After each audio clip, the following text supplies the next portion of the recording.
Alright guys, it's McClain here, and today I'm going to be showing what's inside the hockey bag.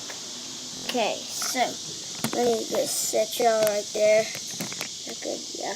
Okay, and then we got the Bauer gloves right here, and then we got some, what are supposed to be Easton lead pads, and then we have a CCM chest protector. Right there, yep. Okay. And then over on here, I got my Easton girdle. And then,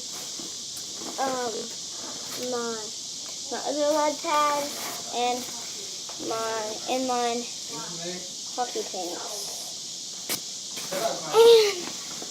And then, last but not least, I got my Shiftwood stick with the black tape on it.